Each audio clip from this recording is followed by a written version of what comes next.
오늘은 무엇에 대해서 배웁니까? 하고 보면 열과 우리 생활에서 열에서 온도에 대해서 한번 볼 거예요. 온도. 온도라는 녀석은 무엇입니까? 하는 거에 대해서 한번 볼 거고요. 그 다음에 열의 이동 방법.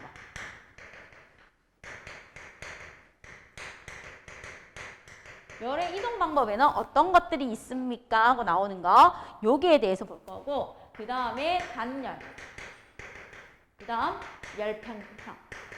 열평형에 도달합니다 하는 거 이렇게 해서 첫 번째 열에서 우리가 봐야 되는 거고요. 그 다음 두 번째 우리 생활에 나오는 아이 중에서 두 번째 볼 게 무엇입니까 하면 비열과 열팽창이 나오는 거거든요.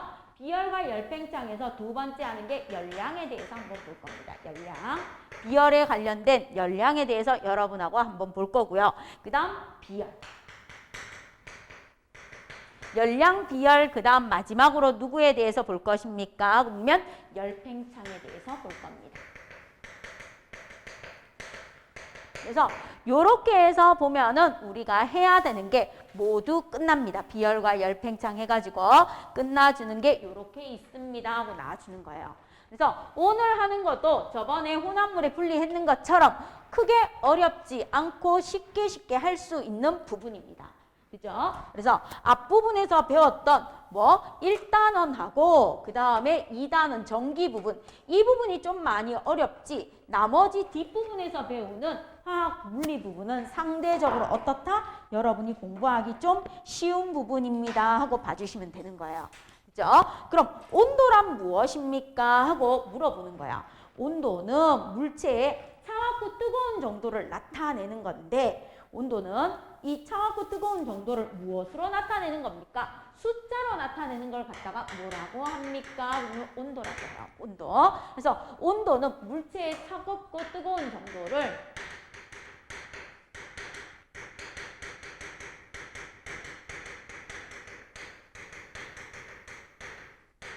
뭐로 나타내는 거? 숫자로 나타낸다. 객관적으로 볼 수 있게 숫자로 나타낸 거예요.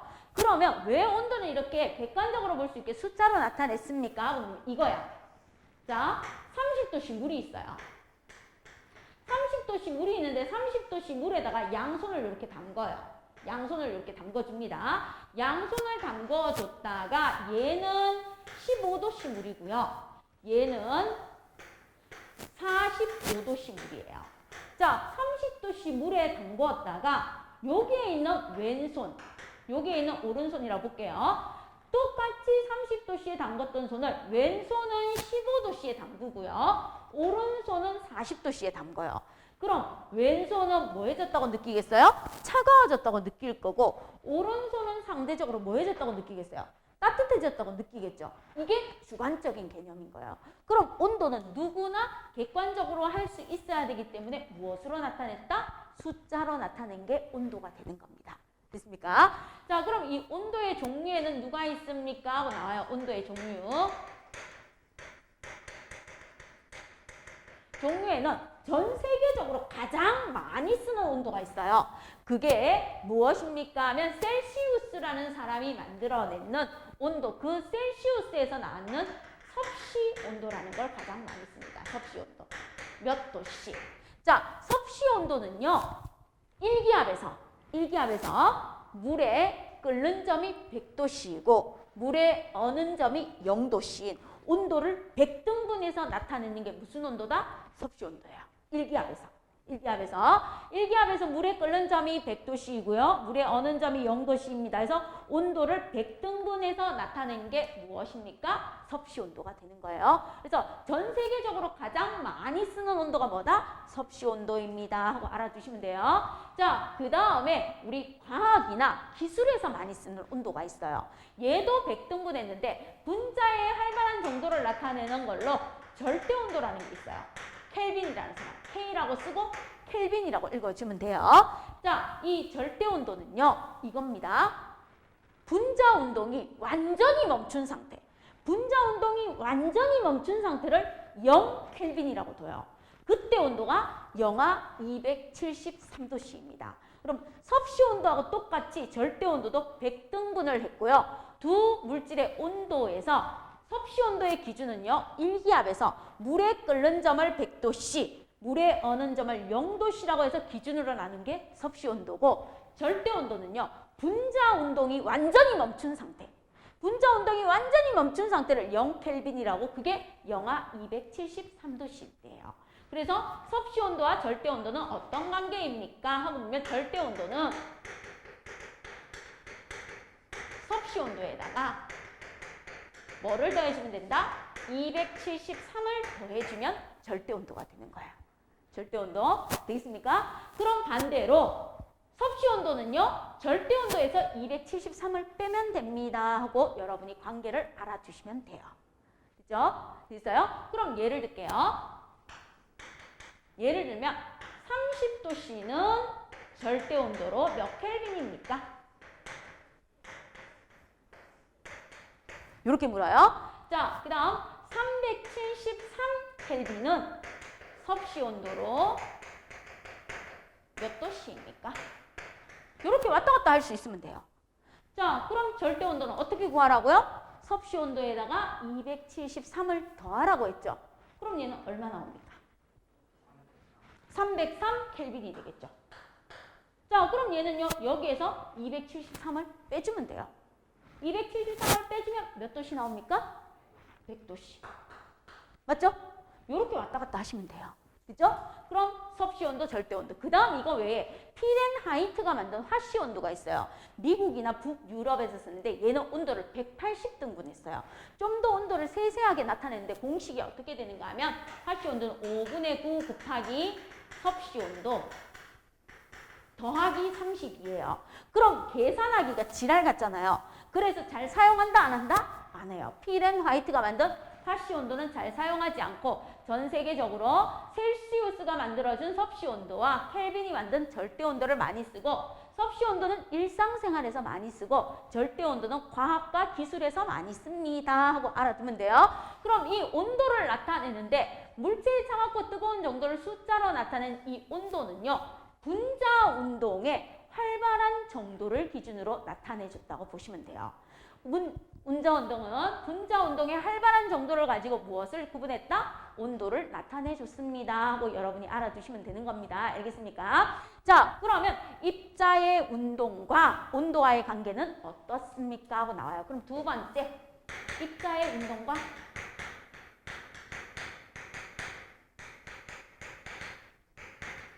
온도는 어때요? 하고 볼게요. 자, 온도가 높은 물체예요.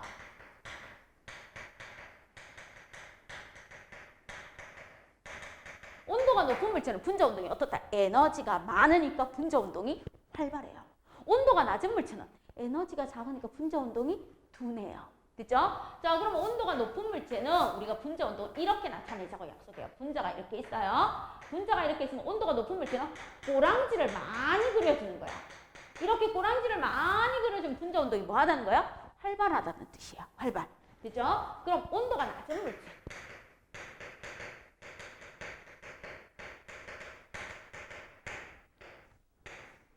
온도가 낮은 물체는 어떻습니까? 그러면 온도가 낮은 물체는 상대적으로 분자 운동이 둔해요 해서 꼬리를 적게 그려주는 겁니다. 요게 약속이에요.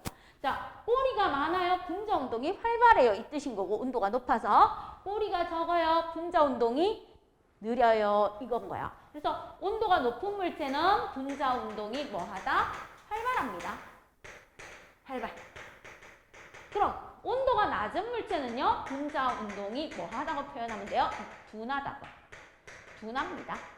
쌤, 저 둔함 싫은데요. 느림 이렇게 하셔도 돼요. 알겠죠? 느림이나 둔함이나 같은 뜻이에요. 그래서 온도가 높은 물체는 분자 운동이 활발합니다. 온도가 낮은 물체는 분자 운동이 뭐합니까? 둔합니다. 그래서 뜨거운 물에서 잉크가 빨리 퍼지고요. 차가운 물에서 잉크가 천천히 퍼집니다. 그죠? 뜨거운 물에 커피 분자가 빨리 녹아요. 차가운 물에 커피 분자는 천천히 녹아요. 그죠? 뜨거운 물일 때 분자 운동이 활발하고요. 차가운 물일 때 분자 운동이 둔하기 때문에 그렇습니다. 되겠습니까? 그러면 우리가 일상생활에서 온도가 높을수록 분자 운동이 활발해요 하는 걸 언제 느낄 수 있습니까? 하고 보면 여러분 산이나 계곡으로 놀러 가면 간이 화장실 있죠? 간이 화장실이 있는데 겨울에 배가 아파서 화장실 가면 냄새가 거의 안 나요. 그런데 여름에 간이 화장실 들어가면 파리도 날아다니고 냄새도 엄청 지독합니다.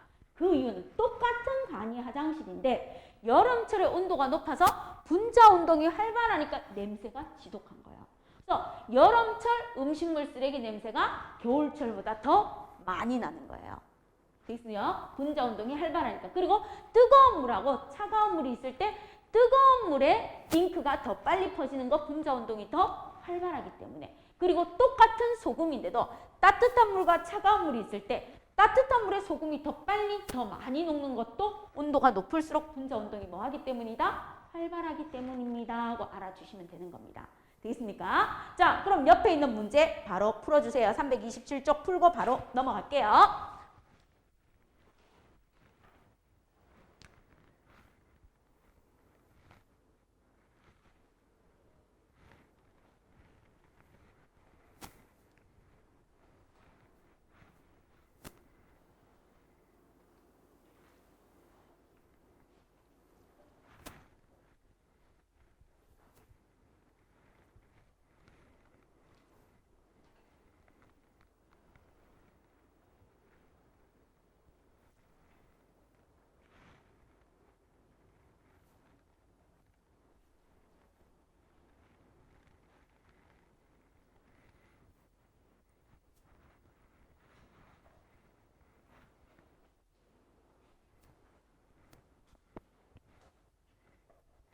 자, 그럼 확인 들어가겠습니다. 온도에 대한 설명에 구했습니다. 온도는 물체를 구성하는 입자 운동의 활발한 정도를 나타낸다. 즉, 분자의 활발한 정도를 온도로 나타낼 수 있습니다. 맞습니다. 오. 자, 그 다음 두 번째. 온도가 높은 물체는 온도가 낮은 물체보다 분자 운동이 활발하다라고 해야 돼요. 그런데 둔하다고 했으니까 X. 온도에 따라 입자 운동이 다르기 때문에 음식 냄새는 추운 날보다 더운 날 더 잘 퍼집니다. 맞죠? 오. 자, 그 다음 오른쪽 그림은 어떤 물질을 구성하는 입자의 운동을 나타낸 것이에요. 가와 나 중에서 온도가 더 높은 물질은 분자 운동이 활발하니까 꼬리가 많이 달려있는 아이를 찾아주시면 되겠죠? 그럼 누가 되겠어요? 나가 되어주면 돼요. 자, 온도가 어떨수록 입자 운동이 활발하다고요? 온도가 높을수록 분자, 입자 운동이 활발하고요. 그 다음 잉크는요. 뜨거운 물에서 더 빨리 퍼지겠죠? 입자 운동이 활발하니까. 되겠습니까? 이렇게 해주시면 돼요. 자, 그럼 이제 열의 이동 방법에 대해서 한번 보겠습니다. 세 번째.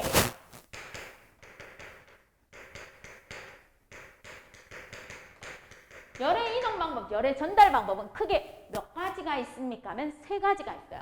첫 번째 뭐가 있습니까? 하면 전도예요. 전도.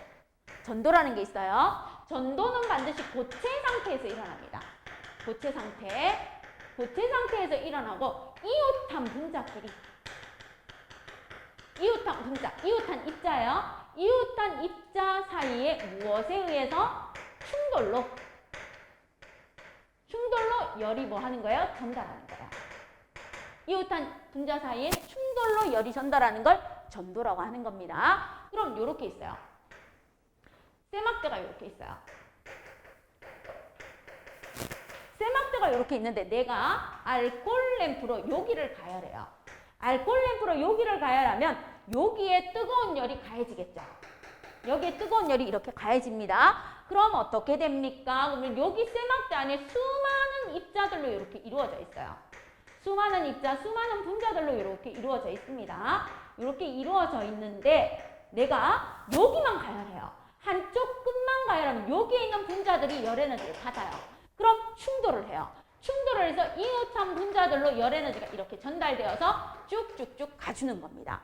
그래서 시간이 충분히 지나면 한쪽 끝만 가열했는데도 나중에 이 쇠막대가 전체적으로 뜨거워지는 거. 이게 바로 뭐라고요? 전도예요, 전도. 그럼 전도의 대표적인 거 뜨거운 국그릇이 있어요. 엄마가 여러분 맛있게 먹으라고 뜨거운 국이 이렇게 있습니다. 아무 생각 없이 내가 여기다 숟가락을 이렇게 담궈놨어요. 숟가락. 아무 생각 없이 숟가락을 담궈 놓으면요. 뜨거운 국에 있던 뜨거운 열기가 숟가락을 통해서 이렇게 전달이 돼요. 그러면서 점점점 전달되면 나중에 숟가락 전체가 뭐해지는 거예요? 뜨거워지는 거. 이게 바로 뭐다? 전도가 되는 거예요. 전도. 자, 그럼 이거 외에 반대로 전도도 있어요. 겨울철에 겨울철에 공원에 벤치가 있어요. 공원에 벤치가 있는데 나무로 만든 벤치가 있고요. 쇠로 만든 벤치가 있어요. 자, 나무로 만든 벤치하고 쇠로 만든 벤치에 앉았을 때 어느 쪽이 엉덩이가 더 빨리 차가워집니까? 쇠로 만든 게 더 차가워지죠. 왜요? 쇠로 만든 아이가 열의 전도가 뭐 하니까 더 빠르기 때문에. 그래서 겨울철에 우리가 장갑을 안 끼고 철봉을 만졌을 때 더 차갑게 느껴지는 거예요. 나무를 만졌을 때보다. 전도가 뭐 하기 때문에 더 빨리 일어나기 때문에. 그래서 전도는요, 이웃한 분자 사이로 전달되니까 교실에 학생들이 쫙 앉아 있어요. 쫙 앉아 있을 때 앞에 학생이 뭐 하는 거예요? 책을 뒤로 한 사람 한 사람 한 사람 한 사람 전달해서 책이 뒤로 넘어가는 게 뭐다가 전도가 되는 거예요. 전도. 그죠? 그러면 사람이 쭉 서 있을 때 한 사람 한 사람 한 사람 한 사람에서 옆으로 가는 게 전도라고 봐주시면 되는 겁니다. 되겠습니까? 자, 그럼 이런 식으로 일어나는 게 고체 상태에서 일어나는 전도입니다 하고 알아두시면 되고요. 그 다음 두 번째 일어나는 게 대류예요. 대류. 대류는요, 액체나 뭐 속에서 일어난다? 기체에서 일어납니다. 액체나 기체 상태에서 일어나는데 열을 가진 입자가 직접 이동하는 거예요. 열을 가진 입자가 직접 이동합니다. 그래서 입자가 또는 분자가 직접 뭐 하는 거예요? 전달하는 거예요. 직접 전달. 직접 전달해 주는 게 대류예요. 그럼 무슨 말이에요? 하고 물으면 이렇게 되는 거예요. 커다란 냄비에다가 내가 물을 넣었어요. 자, 이런 냄비가 이렇게 있다고 할게요. 자, 커다란 냄비가 있는데 내가 여기 아래쪽, 냄비의 아래쪽만 가열을 해줘요. 그럼 냄비의 아래쪽만 가열해주면 열이 이렇게 전달되겠죠. 그쵸? 열이 이렇게 전달되면 냄비 전체가 뜨거워지는 건 전도예요. 그럼 내가 냄비 아래쪽만 가열해도 냄비 안쪽에 있는 여기 밑에 있던 물 분자들이 뭐 해지겠어요? 뜨거워지죠. 밑에 있는 물 분자들이 뜨거워지면 얘들이 직접 위로 이렇게 올라가는 거예요. 직접. 뜨거워진 입자가 직접 올라가요.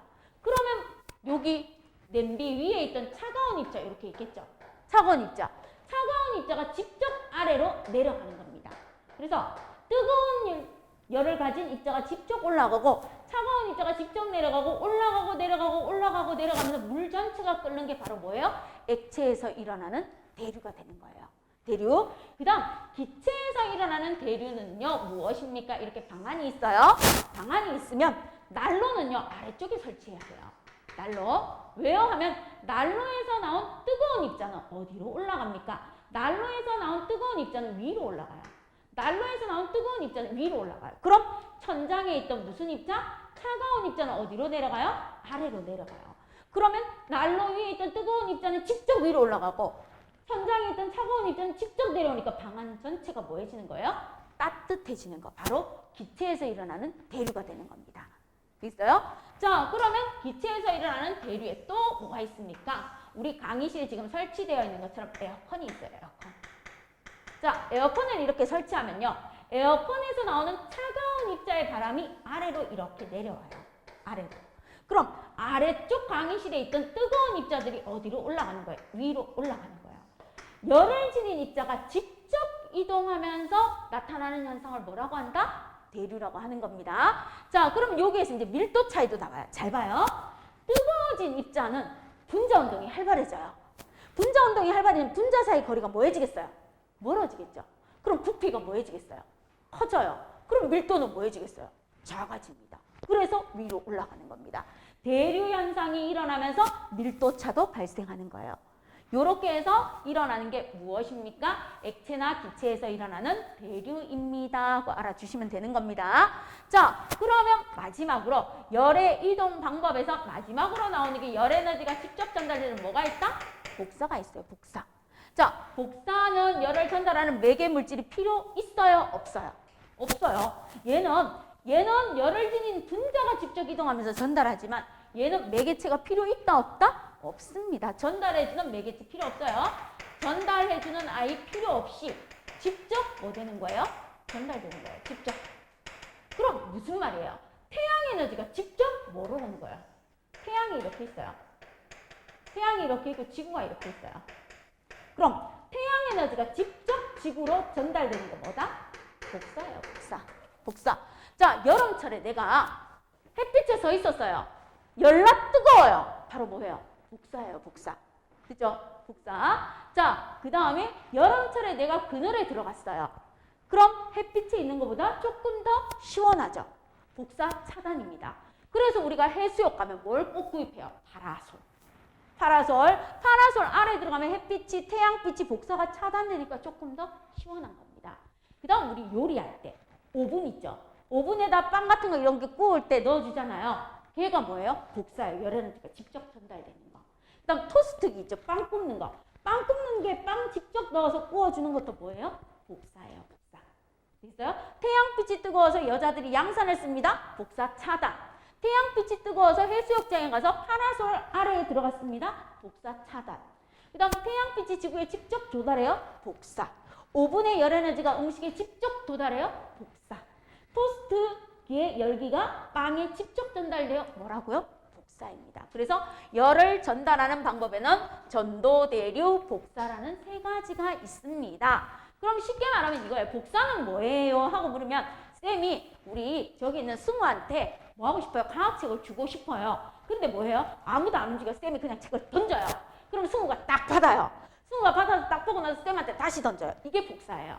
그 다음 대류는요. 쌤이 책을 직접 들고 가서 승우야 이 책 한번 봐 이러고 갖다 줘요. 그럼 승우가 책을 보고 나서 다시 책을 직접 들고 쌤한테 갖다 주는 게 대류예요. 그럼 전도는 뭐예요? 아무도 안 움직여요. 자, 요렇게 있는데 쌤이 누구한테? 동준이한테 책을 줘요. 그럼 동준이가 세안이한테 줘요. 세안이가 누구한테 전달해줘요? 승우한테 한 사람 한 사람 전달돼 주는 게 전도가 된다라고 보시면 돼요. 그죠? 자, 그러면 우리가 캠프파이어 같은 거 할 때 나오는 거에서 한번 보시면 돼요. 이렇게 장작불을 이렇게 피우잖아요. 여기 장작불이 이렇게 타고 있어요. 타고 있으면 여기 위에다가 내가 이렇게 사다리 모양으로 이렇게 해서 여기에 요리하는 냄비 같은 거 이렇게 하나 걸어놔요. 냄비. 자, 그럼 아래에 열기가 올라가서 이 냄비 안에 있는 요리가 전체적으로 뜨거워지는 거 뭐예요? 대류. 그 다음 내가 여기에 쇠꼬챙이를 이렇게 가지고 불을 잘 붙게끔 해주면 이 쇠꼬챙이가 뜨거워지는 건 뭐가 되겠어요? 전도. 그 다음 내가 여기 앉았어요. 요렇게 앉아서 얼굴을 요렇게 대고 있었어요. 요렇게 앉아가지고 여기 이렇게 대고 있었더니 여기가 뜨끈뜨끈해졌어요. 그럼 뭐가 되겠어요? 복사. 복사가 되는 겁니다. 자, 그럼 요거 한번 봐요. 촛불이 요렇게 있어요. 자, 촛불이 요렇게 있는데 내가 촛불 옆에 손을 가져다 댔을 때, 내가 촛불 위에 손을 가져다 댔을 때 열의 전달 방법은 무엇일까요? 촛불 옆에다가 손을 가져다 댔어. 뭘까? 위에다 가져다 댔어. 뭘까? 자, 옆에 가져다 댄 건 뭐예요? 복사예요. 위에 가져다 댄 건 뭐가 되겠어요? 대류예요. 그렇죠. 위에 가져다 댄 건 요거하고 똑같아요.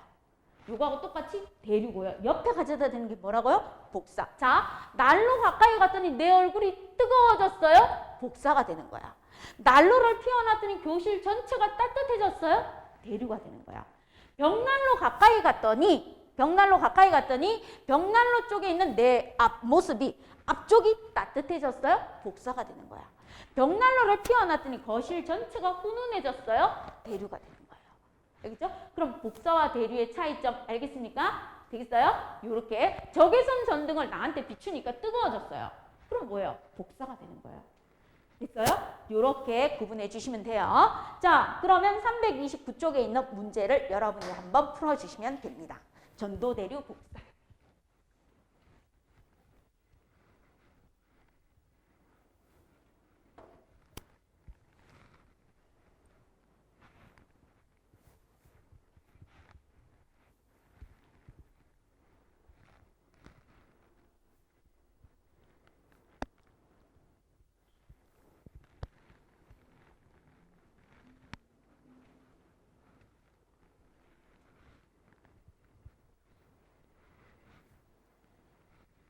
자, 그럼 확인 바로 들어갈게요.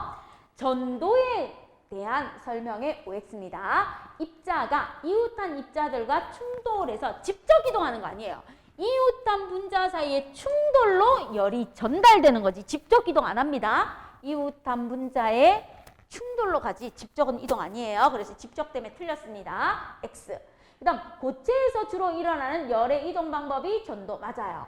그다음 물질의 종류에 따라 열이 전도되는 빠르기가 다르다. 당연하겠죠. 그쵸? 그다음 냄비의 손잡이는 전도가 잘 되지 않는 물질을 이용해야 되겠죠.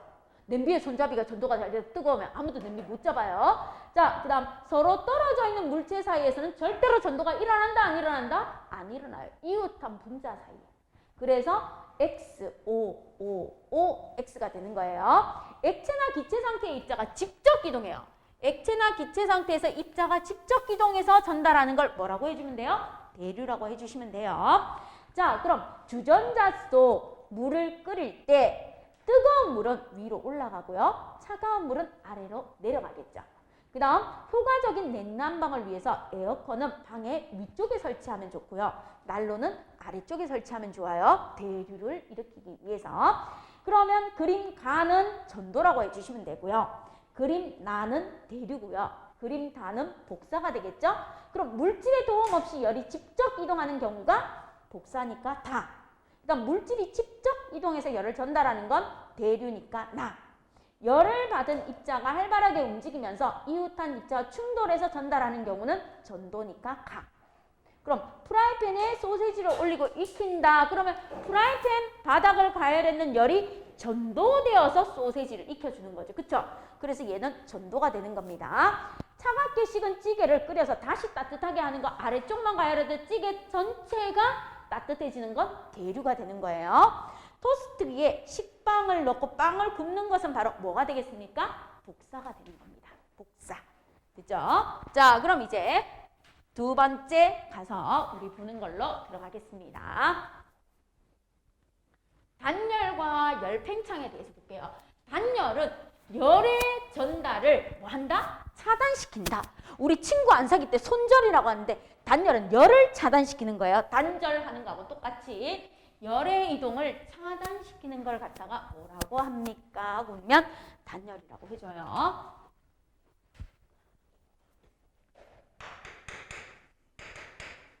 단열은요, 전도, 대류, 복사를 모두 차단할 때 단열의 효과가 뭐라고 한다? 최대라고 한다. 최대. 전도, 대류, 복사가 모두 차단되어서 아예 열이 이동 안 할 때가 단열을 최대라고 쳐주는 거예요.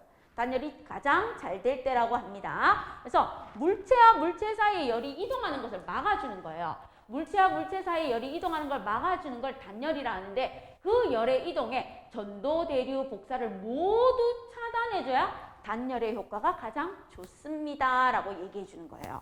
알겠죠? 자, 그러면 단열이 잘 일어날수록 온도 변화는 크다, 작다? 작아요. 단열이 잘 일어날수록 온도 변화는 작다라고 보시면 돼요. 단열이 일어나지 않으면 온도 변화가 어떻다라고 보시면 돼요? 크다라고 보시면 돼요. 그러면 지구는요, 대기가 있어요. 지구는 대기가 있어서 뭐 합니까? 보면 지구 온난화도 일어나고 지구 대기가 지구를 평균 기온을 일정하게 해주는데 달은요, 대기가 없어요. 그럼 달에서는 뭐 합니까? 들어왔다 100% 나가는 거예요. 100% 나가니까 달은요, 일교차가 커요. 태양이 비칠 때는 한 180도씨까지 올라가요. 태양이 비치지 않으면 영하 160도씨까지 내려가요. 일교차가 큽니다. 지구는요, 지구를 둘러싼 대기가 있기 때문에 지구의 연평균 기온은 15도씨로 거의 일정해요. 알겠어요? 이렇게 되는 겁니다. 자, 그러면 단열은 전도, 대류, 복사를 모두 차단할 때 단열의 효과가 가장 좋습니다 하고 나오는데 우리 일상생활에서 단열을 이용한 아이들이 나와줍니다. 단열의 이용. 가장 대표적인 게 쌤이 그림을 못 그려서 그런데요. 보온병이라는 게 있어요. 보온병. 텀블러 같은 거 요즘 나오는 거. 텀블러 같은 보온병이 있는데 보온병이 이렇게 이중마개로 이렇게 되어 있습니다. 이중마개로 이렇게 되어 있는 보온병이 이렇게 있다가 치면은 여기 마개가 이중마개로 되어 있고요. 여기 벽 안이 이렇게 은도금이 이렇게 되어 있어요. 은도금이 이렇게 되어 있습니다. 그럼 보온병이 있을 때 이중 마개가 있고요. 여기에 은도금을 해줬고요. 그 다음 바깥쪽 벽과 안쪽 벽 사이에 여기에 진공을 이렇게 만들어놨어요. 진공. 자, 그러면 이중마개는 무엇에 효과가 좋습니까? 하면 전도를 차단하는 효과가 있어요. 이중마개는 은도금은 무엇입니까? 하면 복사를 차단하는 효과가 있어요. 복사. 그래서 난로에서 뜨거운 열이 나오잖아요. 그럼 내가 그 앞에다 알루미늄 판을 딱 갖다 대요. 그러면 열이 복사돼서 나한테 온다 안 온다? 안 오는 거예요. 반사되는 겁니다. 자, 그 다음 진공 상태를 만들어 놓으면 진공이 되었을 때는 전도와 무엇을 차단하는 거예요? 대류 두 개를 차단해 주는 거예요. 그래서 이 보온병 텀블러에 차가운 음료수를 넣어놓으면 오랫동안 차가움이 유지되고요. 따뜻한 음료수를 넣어놓으면 오랫동안 따뜻함이 유지되는 거예요. 그래서 겨울에 감기 기운이 있을 때 엄마가 여기에다가 따뜻한 차를 넣어줘서 학원 가서 먹으라고 하는 거예요. 그럼 하고 나서 마셔도 여전히 따뜻함이 남아있는 거예요. 그 다음 여름에 더울 때 여기에다가 얼음하고 같이 아이스티 같은 걸 타요. 그러면 얼음하고 아이스티가 학교 가도 거의 녹는다 안 녹는다? 안 녹고 있어서 시원하게 먹을 수 있습니다. 단열의 효과가 좋은 아이. 됐죠? 그 다음 우리 가정에서 단열의 효과가 좋기 위해서 뭘 설치해요? 바깥쪽에 창이 있고 안쪽에 창이 있어요. 그래서 창문을 두 개 이렇게 설치해요. 무슨 창이다? 이중창이 돼요. 이중창. 어떤 집은요, 삼중창까지도 설치합니다. 이중창을 설치하면요, 여기 안에 공기가 있으면서 얘와 얘의 뭘 차단해 주는 거예요? 전도를 차단해 주고 공기층이 있으면서 안쪽과 바깥쪽에 단열의 효과가 뛰어나요. 그 다음 벽과 벽 사이 이렇게 벽이 있어요. 자, 여기에 외벽이 이렇게 있고요. 여기에 우리 집 안에 내벽이 이렇게 있어요. 그럼 벽과 벽 사이에 누구를 넣어줍니까? 단열재를 이렇게 넣어주는 거예요. 단열재. 단열재를 넣어주는데 이 단열재가 바로 뭐예요? 스타이로폼이에요. 스타이로폼. 스타이로폼이라는 단열재를 두꺼운 걸 쓰잖아요. 그러면 단열의 효과가 좋아요. 위층, 아래층 사이에도 스타이로폼을 단열재를 두꺼운 걸 넣어주잖아요. 그럼 층간소음이 사라져요. 됐죠? 벽에도 두꺼운 단열재를 넣고 위층, 아래층에도 두꺼운 단열재를 넣어주면 층간소음과 단열의 효과가 뛰어난 거예요. 그런데 아파트 같은 경우에는 규칙을 지켜야 되니까 층간소음이 좀 덜해요. 근데 층간소음이 심한 게 빌라예요. 빌라, 연립주택. 연립주택 같은 경우에는 공사 규정이 아파트 건설보다는 조금 낮아요. 그러다 보니까 뭐예요? 두꺼운 걸 안 쓰고 얇은 걸 쓰다 보니까 층간소음이 심해서 빌라나 연립주택이나 이런 데서 뭐예요? 아래층, 위층의 싸움이 많이 나는 거예요. 그죠? 요런 것들로 있습니다. 단독주택에서는 뭐 그럴 일 없고요. 자, 그러면 단열의 효과가 좋은 것들에 요런 스타이로폼을 벽과 벽 사이에 넣어주는 거, 또는 창문과 창문 사이에 이중창으로 해서 막아주는 거, 그 다음 보온병을 이용하는 것, 이런 것들이 단열의 효과가 있는데, 그럼 단열의 효과가 좋다는 건 어떤 겁니까? 하고 물으면 이렇게 보면 돼요. 내가 똑같은 3개의 유리병이 있어요.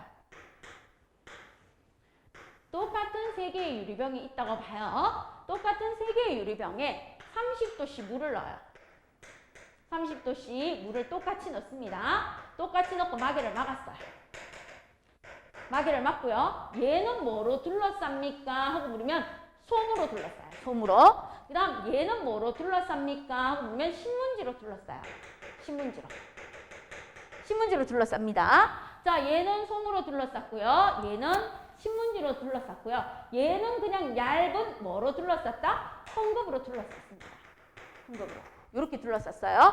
그리고 일정 시간이 지났어요. 일정 시간이 지나서 벗겼을 때 온도 변화가 가장 작은 거. 얘는 28도씨가 됐어요. 그죠? 얘는 벗겼을 때 25도씨가 됐어요. 얘는 벗겼을 때 22도씨가 됐어요. 자, 단열의 효과가 가장 뛰어난 아이는 누구입니까? 솜이 되겠죠. 왜요? 솜은 솜과 솜 사이에 공기층이 많은 거예요. 공기층이 많을수록 단열의 효과가 뭐하다? 좋다. 그래서 우리가 겨울에 입는 패딩에 부스틀, 거위털이 들어가면 털과 털 사이에 공기층이 많죠. 그러다 보니까 보온 효과가 뛰어난 거예요. 알겠어요? 이렇게 해서 단열의 효과를 일으킵니다 하고 알아주시면 되는 거예요. 그럼 단열에서 크게 어려운 건 있다 없다? 없습니다 하고 이해해 주시면 되는 겁니다. 자, 그럼 옆에 있는 문제 중에서 1, 2, 3번 단열과 관련된 문제 먼저 풀어주세요.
자, 그럼 1번 볼게요. 단열에 대한 설명의 OX입니다.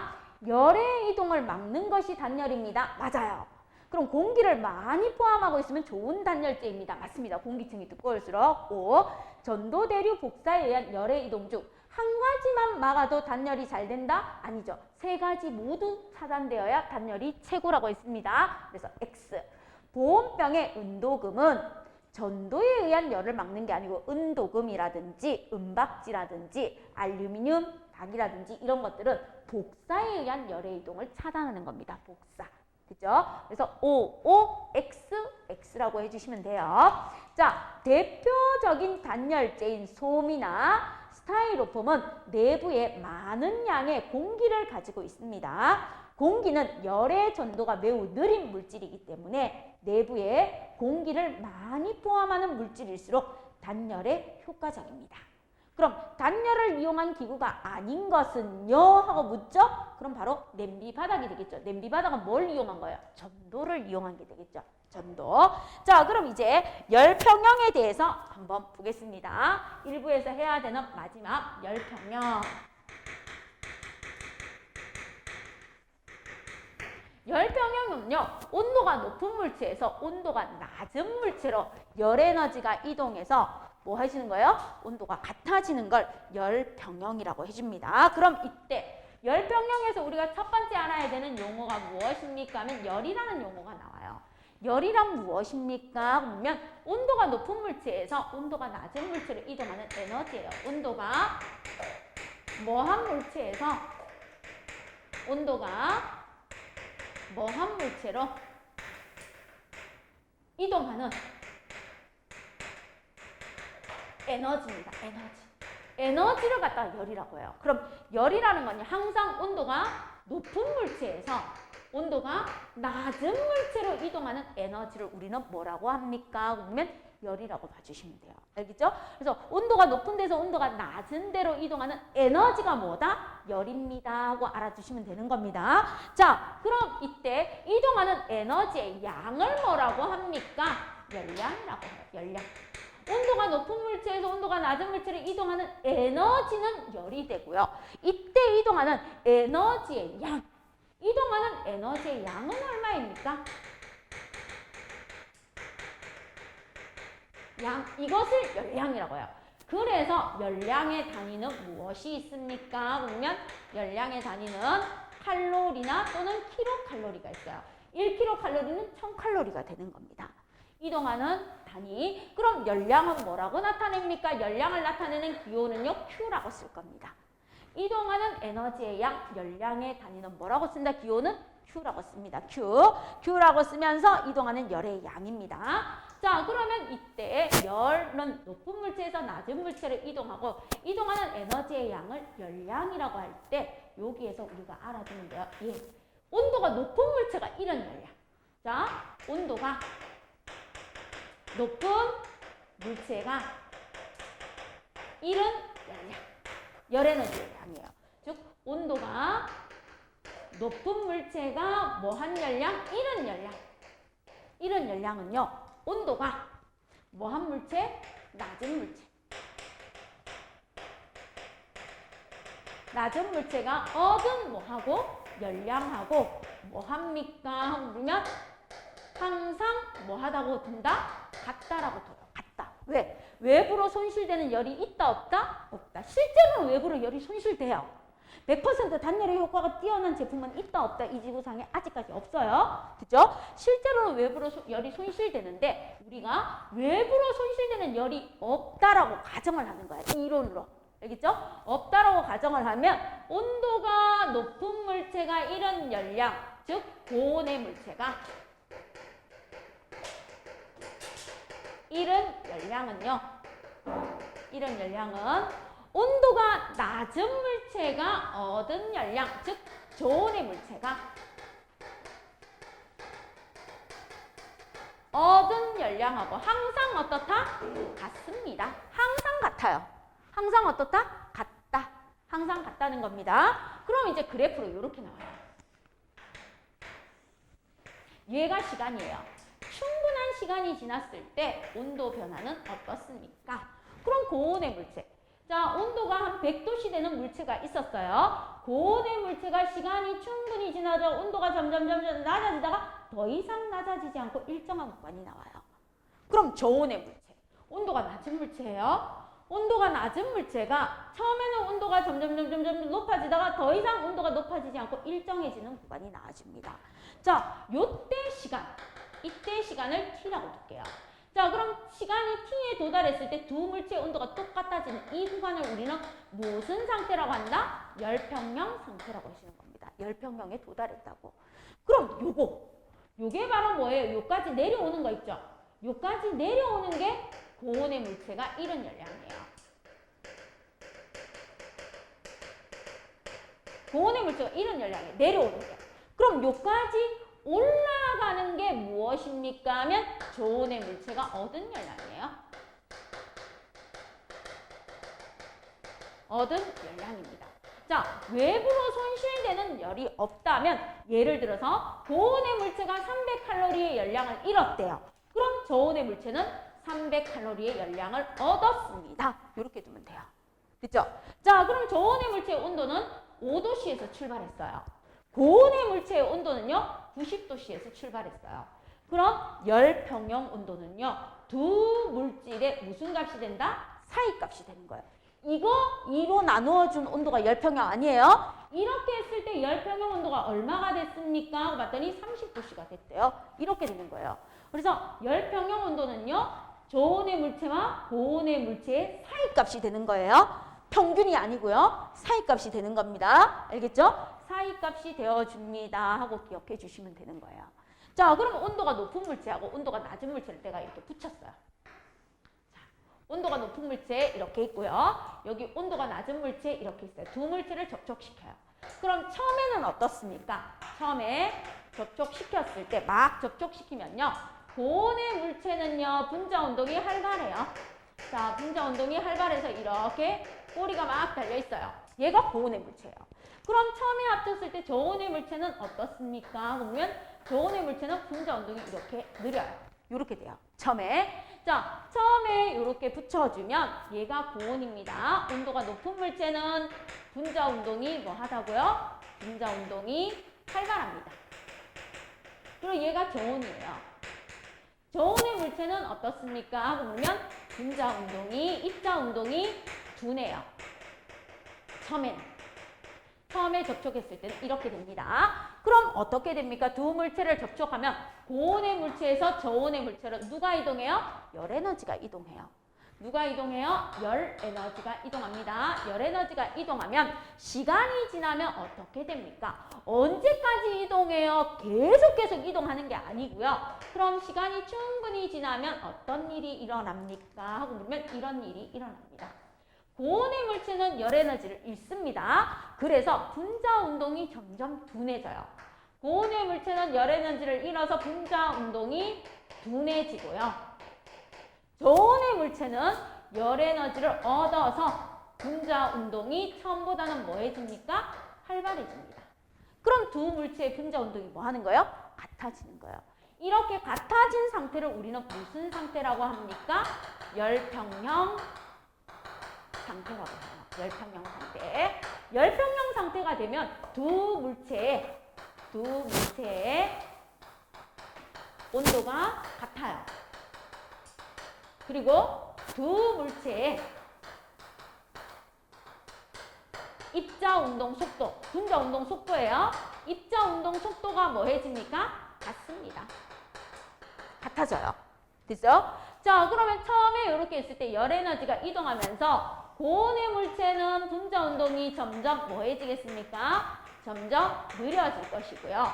시간이 지나면서 저온의 물체는 분자 운동이 점점 뭐 해지겠습니까? 점점 활발해집니다. 자, 그러다가 언제까지요? 두 물체의 입자 운동 속도가 같아질 때까지 여기에서 열 에너지가 뭐 하는 거예요? 이동을 하는 거예요. 그래서 두 물체의 입자 운동 속도가 같아졌을 때 우리는 무슨 상태라고 불러줍니까? 열평형 상태라고 불러줍니다. 그럼 우리 일상생활에서 열평형을 이용한 예는 뭐가 있습니까? 하고 나오겠죠. 자, 그럼 보세요. 우리 일상생활에서 열평형을 이용한 예 가장 대표적인 거. 내가 음료수를 마셨어요. 밖에 있는 음료수를. 근데 음료수가 미지근해요. 미지근한 음료수를 냉장고에 넣어놔요. 자, 냉장고에 넣으면 음료수가 고온의 물체죠. 냉장고가 저온의 물체예요. 그럼 음료수에서 냉장고로 열 에너지가 계속 이동해요. 그래서 나중에 냉장고와 음료수의 온도가 같아집니다.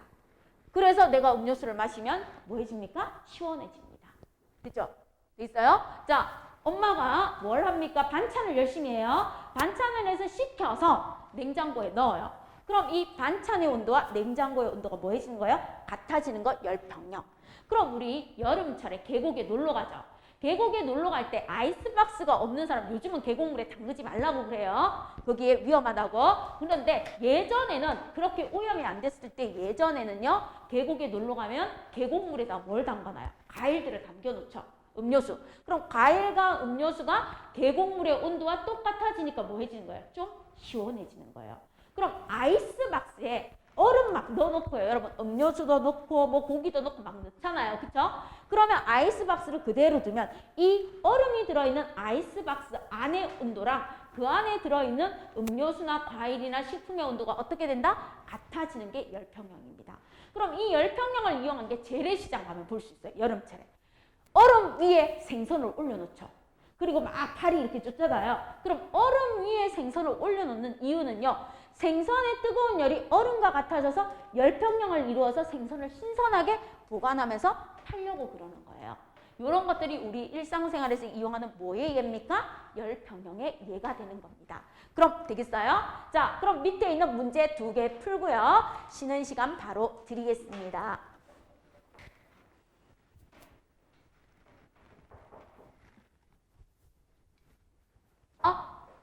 자, 처음에는 A의 온도가 B보다 높다. 맞죠? 고온이니까. 그 다음 열은요. A에서 B로 이동하고요. 시간이 지날수록 A의 입자 운동은 둔해질 것이고 B의 입자 운동은 활발해지겠죠.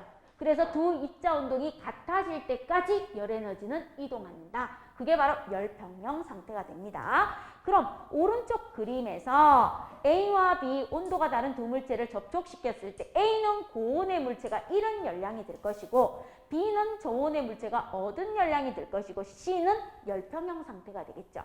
그럼 C와 같은 상태를 열평형이라고 해주시면 되고요. 5분까지 A가 잃은 열량이 300kcal라면 얻은 열량도 얼마라고요? 그대로 300kcal입니다. 이렇게 해주시면 되는 겁니다. 자, 그럼 10분 정도 쉬고요. 뒤에 거 들어갈게요.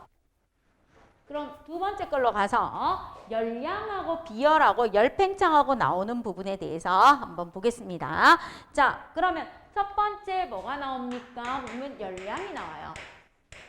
이동하는 열 에너지의 양을 갖다가 뭐라고 했어요? 열량이라고 했습니다. 그럼 열량은요. 고온의 물체에서 저온의 물체로 이동하는 열 에너지의 양이 열량입니다. 그럼 열량은 온도가 서로 다른 두 물체 사이에 이동하는 에너지의 양입니다. 야, 이것을 갖다가 우리는 뭐라고 한다? 열량이라고 해줍니다. 하고 알아두시면 돼요. 자, 그럼 이렇게 열량이라는 아이는 온도가 서로 다른 두 물체 사이에서 이동하는 에너지의 양을 열량이라고 합니다. 하고 나와주면 요 열량의 기호는 우리가 무엇을 쓴다고 했습니까? 열량의 기호는 Q라고 나타낼 것입니다. 이렇게 했고요. 열량의 단위는 뭘 쓸 겁니까? 하면요. 킬로칼로리 또는 칼로리를 사용할 겁니다. 라고 앞에서 뭐 했어요? 한번 얘기해 줬어요. 그럼 나중에 고등과정에 가면 이동하는 열량의 단위가 줄이라는 것도 나와줘요. 그래서 킬로칼로리, 칼로리, 줄까지 있습니다. 줄까지 이렇게 있어요. 자, 그러면 여기에서 열량은 1킬로칼로리라는 열량이 있다. 1킬로칼로리라는 열량은 무슨 뜻입니까? 하고 나오면 물 1g을 1도씨 높이는데 필요한 에너지예요. 물 1kg을 1도씨 높이는데 필요한 무엇이 되겠습니까? 열의 양이 되는 거예요. 1kcal라는 건 필요한 열량입니다. 열 에너지의 양이에요 하고 나옵니다. 그래서 물 1kg을 1도씨 높인데 필요한 열량이 1kcal입니다. 이렇게 되는 거예요. 1kcal. 그죠? 1kcal는 얼마입니까? 하면 나중에 4.2kJ입니다. 이렇게 해서도 나줍니다. 자, 그러면 이런 열량은 1kg을 1도씨 높인데 필요한 열량이 1kcal라면 열량을 가지고 한번 비교해 볼게요. 이렇게 비교할 수 있어요. 자, 똑같은 비커라고 봐주세요. 쌤이 미술을 못해서 비커가 조금 똑같지 않은데 최대한 비슷하게 그릴게요. 똑같은 비커가 이렇게 있어요. 똑같은 비커가 이렇게 있는데 내가 여기에다가 물 100g을 넣었어요. 물 100g. 물 100g을 넣고요. 내가 여기에다가는 물 얼마를 넣었습니까? 하면 200g을 넣었어요. 자, 똑같은 물을 넣어주고요. 무엇을 합니까? 하고 물으면 가열을 해요. 자, 100g의 물을 넣어놓고 가열할 때 하고 200g의 물을 넣어놓고 가열해서 온도를 몇 도씨로 높입니까? 하고 보면 물 100g도 온도를 4도씨에서 10도씨로 높여요. 물 200g도 온도를 4도씨에서 10도씨로 높여요. 자, 똑같은 물질이고요. 똑같은 온도 변화인데 질량이 다릅니다. 그럼 열량은 누가 더 많이 필요할까요? 누가 더 많이 필요하겠어요? 200g이죠. 그쵸? 자, 그러면 온도도 똑같고요. 같은 종류입니다. 같은 종류의 물질이고 온도 변화도 똑같을 때 질량이 어떨수록 클수록 열량은 많이 필요합니다. 이해 충분히 되죠? 충분히 이해됐죠? 자, 그 다음 이제 두 번째 갑니다. 보세요. 자, 여기에서 이제 물 100g이 있었어요. 물 100g이 있었습니다. 자, 그럼 얘도 여기 물 100g 있어요. 물 100g 있고요. 여기도 무엇이 있습니까? 그러면 똑같이 물 100g 있어요. 같은 종류의 물질로 질량이 같은 같은 종류의 물질과 질량이 같습니다. 질량이 같을 때 내가 여기에다가 열량을 얼마 공급해 줬습니까? 하고 나오면은 여기에 열량을 10kcal 줬어요. 10kcal. 그리고 여기에 열량을 얼마 줬습니까? 20kcal 줬습니다. 자, 같은 물이고 같은 질량일 때 열량을 많이 줄수록 온도 변화는 어떻겠습니까? 크다. 온도 변화는 크다. 이해되겠어요? 이해되겠어요? 자, 그럼 얘는 무엇입니까? 하면 같은 종류예요. 같은 종류이고 온도 변화도 할 때 같을 때 질량이 뭐 할수록 클수록 열량이 많이 필요해요. 요 뜻이고 얘는요 같은 종류예요. 같은 종류이고 같은 질량이에요. 같은 종류이고 같은 질량일 때 열량이 뭐 할수록 클수록 온도 변화가 뭐 하다는 거 알 수 있어요? 크다는 거 알 수 있어요. 온도 변화가 크다는 거. 됐어요? 자, 그러면 우리는요, 여기에서 열량도 같고요. 질량이 다르면요, 온도 변화는 어떻습니까? 열량이 같고 질량이 다르면 질량이 클수록 열량이 많이 필요하니까 온도 변화는 뭐 하겠어요? 적어지겠죠. 질량이 클수록 온도 변화는 작아지는 겁니다. 되겠어요? 그럼 이런 식으로 열량과 질량의 관계, 그 다음 열량과 온도 변화의 관계를 한번 보여볼 수 있다? 비교해 볼 수 있습니다. 하고 나와주는 겁니다. 그죠? 자, 그러면 온도 변화, 열량 이렇게 나와줬을 때 온도 변화가 같고요. 질량이 다를 때는 질량이 많을수록 열량이 많이 필요해요. 그러면 온도 변화가 같고요. 같은 종류인데 같은 열량일 때는 질량이 작을수록 온도 변화가 크고 질량이 클수록 온도 변화는 뭐하다? 작다. 이렇게 생각해 주시면 되는 겁니다. 그죠? 그럼 옆에 있는 문제 한번 바로 풀어보세요. 339쪽에 있는 문제 한번 풀어보시기를 부탁드리겠습니다.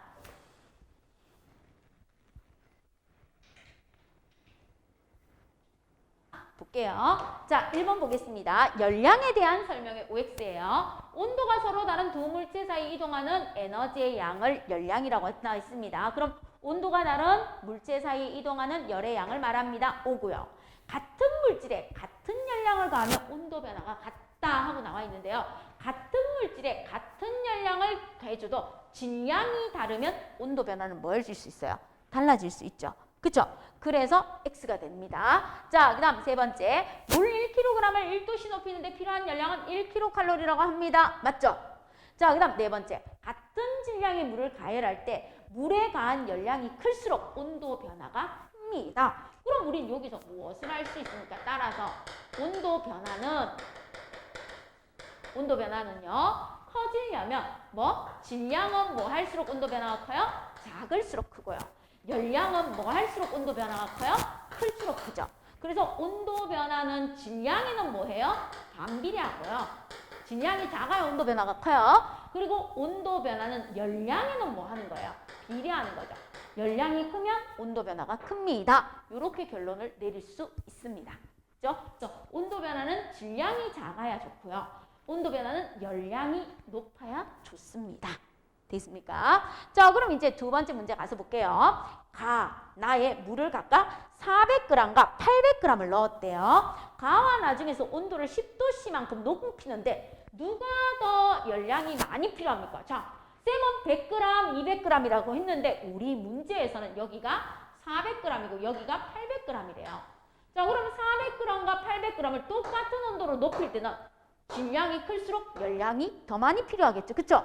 그래서 누가 더 많이 필요하다? 나입니다. 해주시면 돼요. 그 다음 가와 나중에서 같은 가열 장치를 이용해서 10분 동안 가열할 때 온도 변화가 더 큰 것은요.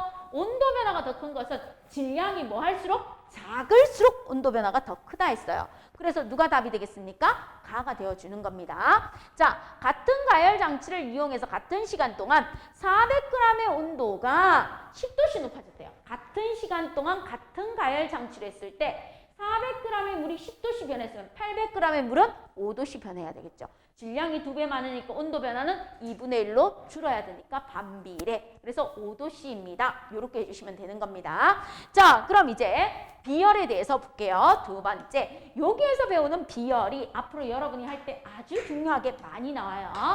비열. 비열의 정의는요. 어떤 물질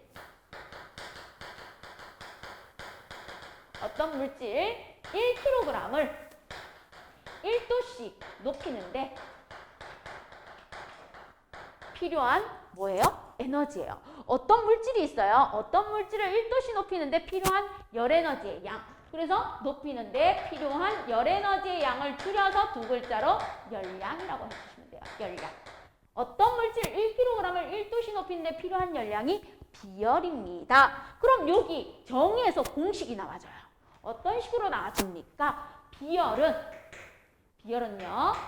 어떤 물질 1kg을 1도씩 높이는데 필요한 열량이에요. 하고 나와 있죠. 그럼 이렇게 된 거. 어떤 물질 1kg이 질량이에요. 이 1kg의 물질을 1도씩 높이는 게 온도 변화예요. 온도 변화 시키는데 필요한 뭐라고요? 열에너지의 양입니다. 이 뜻인 거예요. 그래서 비열 구하는 공식은 이렇게 됩니다. 비열 구하는 공식은 질량이 1kg 물질을 1도씩 높이는데 필요한 열량이 비열입니다. 그래서 비열의 공식은 이렇게 나와져요. 그죠? 자, 그럼 비열의 단위를 볼게요. 비열의 단위는 어떻게 됩니까? 하고 나와요. 비열의 단위는 어떤 물질의 온도 변화죠. 질량이 1kg인 물질을 1도씩 높이는데 필요한 열량이에요. 그러면 단위는요. 열량의 단위는 킬로칼로리를 써주시면 돼요. 킬로칼로리 퍼 킬로그램 도시입니다. 1kg을 1도씩 높이는데 1kcal가 필요한 게 비열이에요. 이 뜻인 거야, 비열. 그래서 비열의 단위는요. 킬로칼로리 퍼 킬로그램 도시 또는 칼로리로 하면 이렇게 하면 돼요. 칼로리 퍼 그램 도시예요. 이렇게 해주면 돼요. 1g을 1도씩 높이는 데는 1칼로리고 1kg을 1도씩 높이는 데 1kcal고 그죠? 1000배 커진다고 봐주시면 돼요. 1000배. 그죠? 요렇게 되는 게 무엇입니까? 비열입니다. 그럼 여기 비열 구하는 공식에서 우리는 뭐가 나올 수 있어요? 열량을 구할 수 있어요. 열량. 자, 열량은요. 분모 보내면 되죠. 맞죠? 자, 그럼 여기 비열 구하는 공식에서 우리는 뭐 구하는 공식이 나와줍니까? 하고 보면 열량 구하는 공식이 나와요. 열량은요, 바로 비열 곱하기 질량 곱하기 무엇이 됩니까? 온도 변화가 됩니다. 그럼 우리가 비열 구하는 공식은 몰라도 열량 구하는 공식은 꼭 알아두세요. 열량 Q는 비열 C 곱하기 질량 M 곱하기 온도 변화 델타 T입니다. 열량은요, 시멘트. 이렇게 외우시면 돼요. 열량 Q는 시멘트. 또는 쌤은요, 치킨을 좋아해서 BBQ는 씨암탉. 이렇게도 외웠어요. 그래서 열량 구하는 공식을 반드시 외워두시면 돼요. 쌤, 비열 구하는 공식을 안 외우고요. 예, 비열은 정의만 아시면 되고요. 비열 구하는 공식에서 나오는 열량 구하는 공식을 반드시 뭐 해주십시오? 암기해 주십시오. 그래서 열량 구하는 공식 Q는 CM 델타 T. 비열 곱하기 질량 곱하기 온도 변화입니다. 그럼 요 공식에 넣으면 어떤 문제든지 다 풀 수 있어요. 비열 공식 외우려면 좀 힘들어요. 그래서 열량 Q는 시멘트입니다. C가 비열, M이 질량, T가 온도 변화. 그죠? 열량 Q는요, CMT예요. 시멘트예요. 열량 구하는 공식은 뭐라고요? 시멘트입니다. 해가지고 여러분이 반드시 뭐 해주시면 돼요? 외워주시면 돼요. 그러면 비열이 작은 물질하고 비열이 큰 물질이 있어요. 이제 비교하는 것만 한번 보여줄게요. 간단하게 똑같은 비커예요. 똑같은 비커에 식용유의 비열은 얼마입니까? 0.5라고 줄게요, 쌤이. 그리고 여기에 식용유를 얼마 넣는가 하면 10g 넣었어요. 자, 여기에 똑같은 비커에 물 10g을 넣었어요. 누구입니까? 물 10g이에요. 물의 비열은 얼마입니까? 1이야. 1. 단위 생략하고요. 자, 그럼 식용유의 비열 0.5고요. 물의 비열 1일 때 내가 여기에다가 똑같이 10kcal의 열량을 줘요. 10kcal의 열량을 주면 어떤 일이 일어납니까? 하고 보면 비열이 작은 아이가 똑같은 열량을 줬을 때 온도 변화가 더 커요. 몇 배? 비열이 2배 큰 아이보다 온도 변화가 2배 더 큽니다. 됐어요? 비열이 작은 아이가 온도 변화가 더 큰 거예요. 그러면 얘보다 얘가 온도 변화가 몇 배 더 큽니까? 비열은 얘가 더 크지만 온도 변화는 같은 열량을 공급했을 때 비열이 작은 아이가 몇 배 더 크다? 2배 더 큽니다. 그죠? 2배 더 커요. 2배 더 큰 식용유니까 이 식용유에 해당하는 거 비열이 작은 게 바로 모래가 되는 거예요. 모래가 되고 물 그대로 가면 돼요. 그럼 모래는 비열이 작아요. 그래서 햇빛이 비치면 빨리 가열되고 빨리 식는 거예요. 비열이 작으니까. 그럼 식용유도 비열이 작으니까 빨리 가열돼서 온도 변화가 커지는 거고, 물은 비열이 크니까 천천히 가열되고 천천히 식는 거예요. 그럼 모래는 비열이 작아서 빨리 가열되고 빨리 식으니까 모래가 뭐가 되겠어요? 육지가 되는 거예요. 육지. 그리고 물이 뭐가 되겠어요? 바다가 되는 거예요. 바다가 됩니다. 자, 그러면 낮에는요 어떻게 돼요? 비열이 작은 모래, 즉 육지가 빨리 가열돼요. 육지가 낮에는 빨리 가열되니까 육지 쪽에 있는 공기가 위로 다 올라가 버려요. 빨리 가열돼서. 그러면 천천히 가열되는 바다 쪽에 있는 공기가 육지로 이렇게 불어와요. 그래서 뭐가 됩니까? 낮에는 바다에서 육지로 불어오는 뭐가 된다? 해풍이 되는 거예요. 해풍. 그죠? 육지가 빨리 가열돼서요. 그럼 밤이 되면 어떻습니까? 상대적으로 밤이 되면 이렇게 됩니다. 육지가 빨리 식어요. 그럼 육지의 공기가 빨리 내려와요. 빨리 내려오고 바다는요 상대적으로 육지보다 높으니까 뭐예요? 올라가요. 그러면 공기가 많은 육지에서 바다로 바람이 불어줍니다. 그래서 밤에는 무슨 풍이 분다? 육풍이 부는 거예요. 육풍. 그래서 해풍과 육풍이 부는 원리는 비열 차이 때문입니다. 모래의 비열이 낮아서 빨리 가열되고 빨리 식는 것처럼 육지의 비열이 낮아서 빨리 가열되니까 낮에는 공기가 위로 올라가니까 바다에서 공기가 불어오는 해풍이고, 밤에는 육지의 공기가 빨리 내려오니까 바다로 부는 뭐가 되겠어요? 육풍이 됩니다 하고 해주시면 돼요. 이게 바로 무슨 차이에 의해서 분다? 비열 차이에 의해서 부는 바람의 차이입니다. 있습니까? 비열에 의해서 뭐가 발생한다? 해륙풍이 발생합니다 하고 알아두시면 돼요. 그리고 비열이 작을수록 같은 열량일 때 온도 변화는 어떻다고요? 커요. 비열이 뭐 할수록 작을수록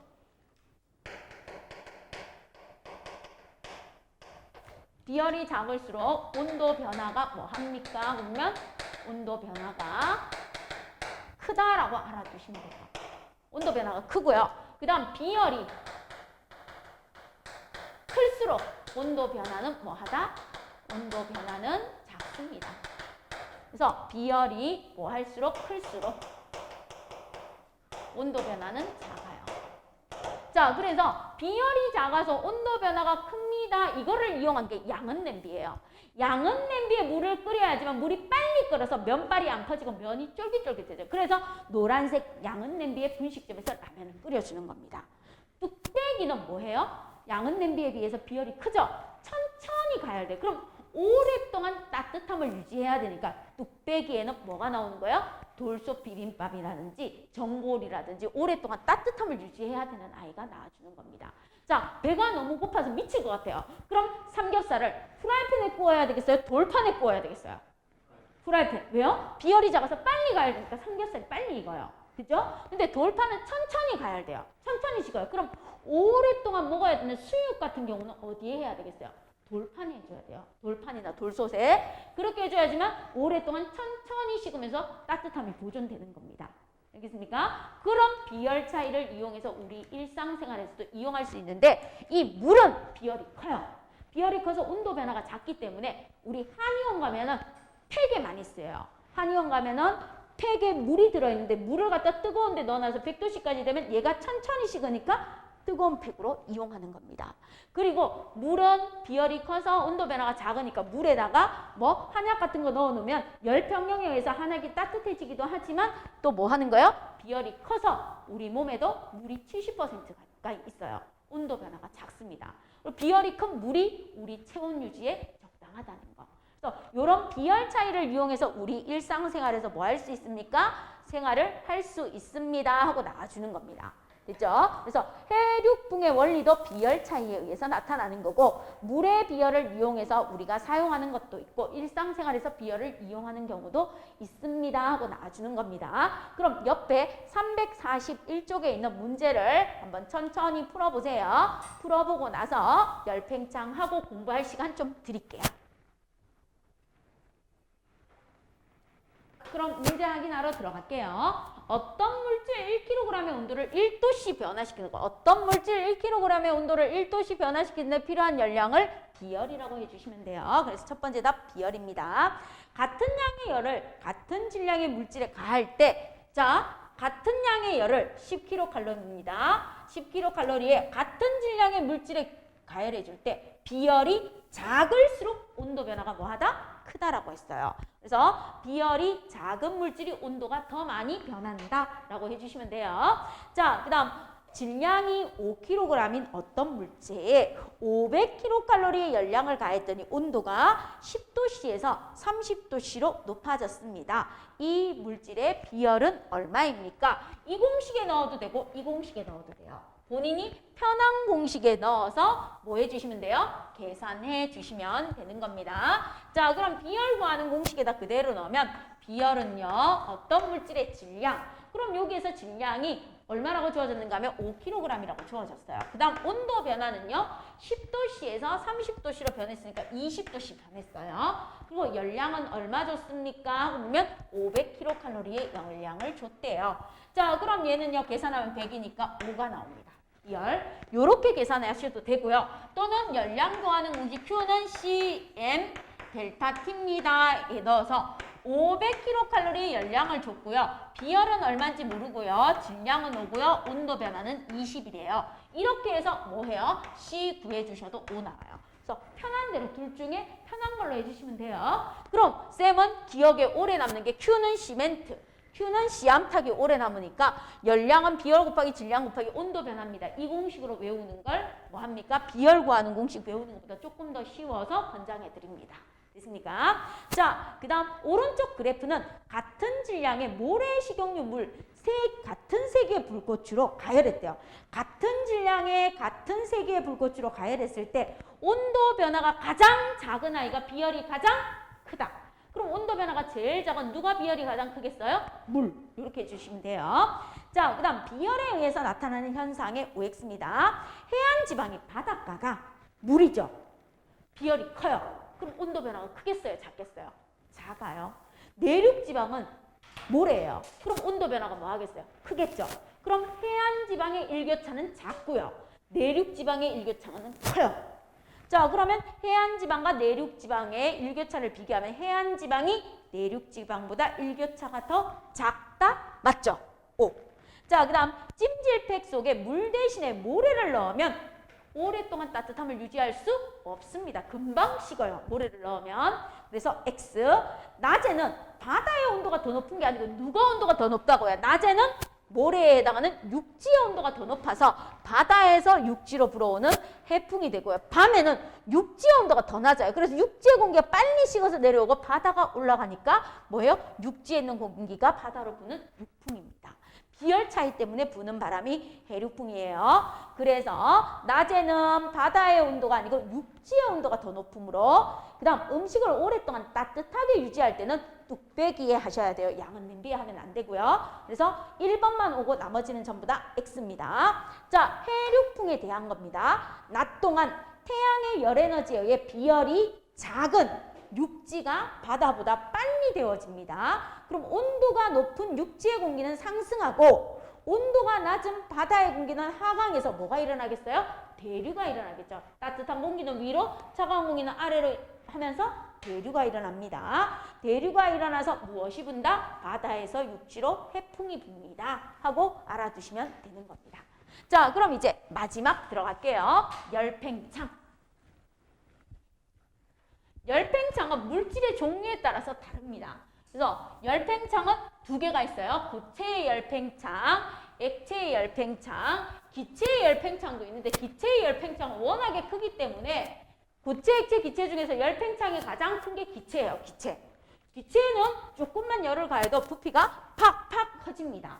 알겠습니까? 그럼 열팽창 중에서 우리는 고체, 액체, 기체 중에서 열팽창이 가장 큰 아이는 누구라고요? 같은 온도를 가했을 때 기체의 열팽창이 가장 크고요. 그 다음에 액체고요. 열팽창 정도가 가장 작은 게 누구입니까? 거꾸로 고체가 되는 거예요. 고체. 자, 그럼 열팽창은 물질의 종류에 따라 다릅니다. 물질의 종류에 따라 다른데 우리 일상생활에서 많이 이용하는 열팽창들에 대해서 한번 보겠습니다.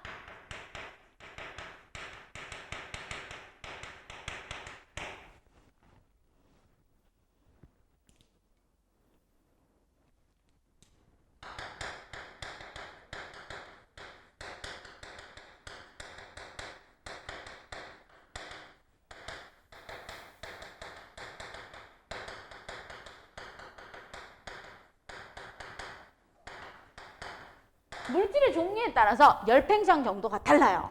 어떤 물질을 가지고 하느냐에 따라서 열팽창 정도가 달라지는데 이 열팽창은 열을 가하면 물질의 길이나 부피가 변하는 현상을 갖다가 열팽창이라고 해요. 물질의 종류에 따라서 열팽창 정도가 다릅니다 하는 거 첫 번째 알아두시면 되고요. 그 다음 열팽창은요. 가열해준 열에 의해서 길이 또는 부피가 변하는 현상입니다. 물질의 길이 또는 부피가 변하는 현상을 열팽창이라고 해요. 그럼 왜 물질의 길이 또는 부피가 변합니까? 길이 또는 부피가 변하는 원인이 뭐예요? 하고 물어요. 반드시 요거 쓸 때 성목중학교 서술형에 나왔었는데 이거 잘못 써서 다 틀렸습니다. 자, 열팽창이 일어나는 이유는 무엇입니까? 그러면 반드시 분자운동이 활발해져서.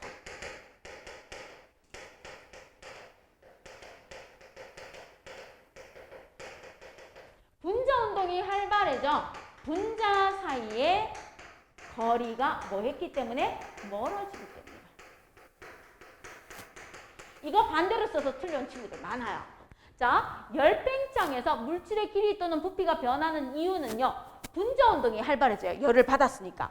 분자운동이 활발해지면 분자 사이의 거리가 뭐해집니까? 멀어져서 길이나 부피가 뭐 한다는 거예요? 증가하는 현상입니다 하고 알아두시면 되는 거예요.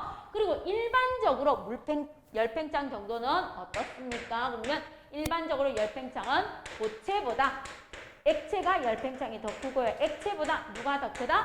기체가 훨씬 더 열팽창 정도가 큽니다. 그래서 요거 서술형 나왔을 때 반대로 써서 틀린 친구들이 많아요. 분자 사이 거리가 멀어지고 분자 운동이 활발해진다? 다 틀려요. 분자 운동이 활발해졌기 때문에 분자 사이 거리가 멀어지고 그 결과 길이나 부피가 뭐 했다는 거예요? 변하는 현상입니다. 자, 그럼 요거 하나 물어봐요. 고체에서 10cm, 10cm 자가 있어요. 철로 만든 자가 있습니다. 10cm 철로 만든 자가 있고요. 여기에 100cm, 100cm 자가 있습니다. 둘 다 철로 만들었습니다. 자, 그럼 이렇게 나옵니다. 10cm 자를 가열했을 때, 그 다음 100cm 자를 가열했을 때, 똑같은 세기의 불꽃으로 똑같은 시간 동안 가열했을 때 늘어나는 길이는 누가 더 클까요? 물어요. 누가 더 클까요? 10cm가 클까요? 100cm가 클까요?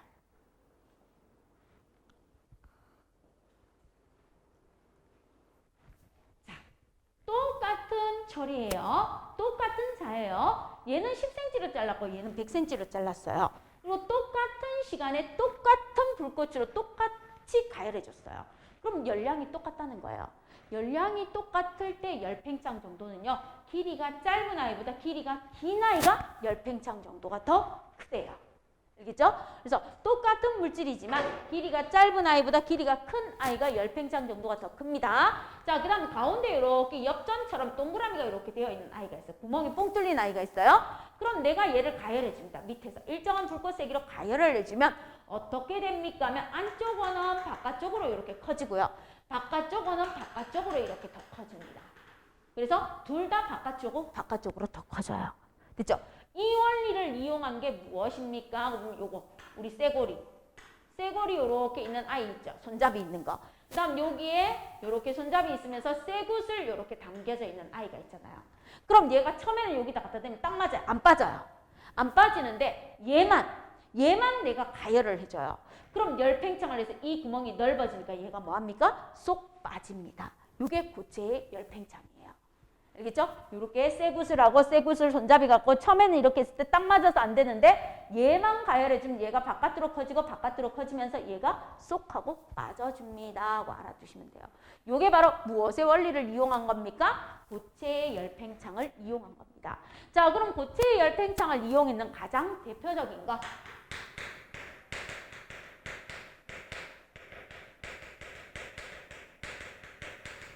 이용한 가장 대표적인 게 바이메탈이에요. 바이메탈. 열팽창 정도가 다른 두 금속을 접촉시켜요. 이때 열팽창 정도의 차이가 큰 금속일수록 좋아요. 왜요? 잘 휘어지니까. 그죠? 그래서 바이메탈은요, 고체의 열팽창을 이용하는데 열팽창 정도가 다른 두 금속을 이렇게 붙입니다. 여기에다가 A라는 금속하고 B라는 금속을 붙여줘요. 열팽창 정도가 서로 다른 두 금속.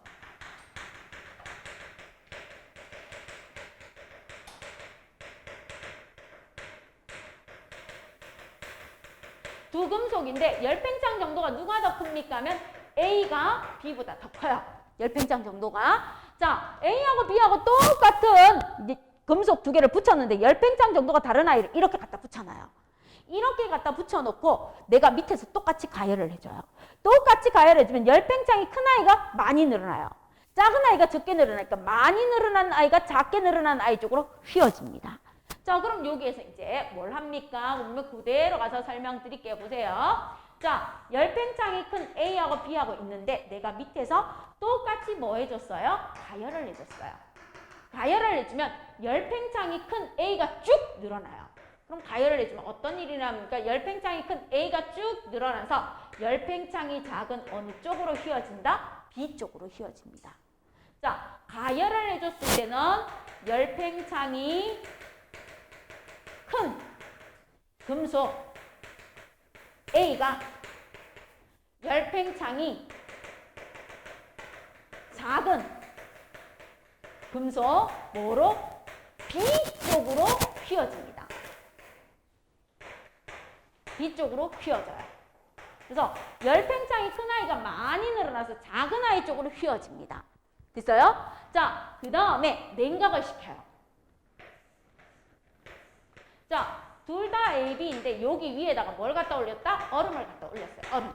똑같이 얼음을 갖다 올립니다.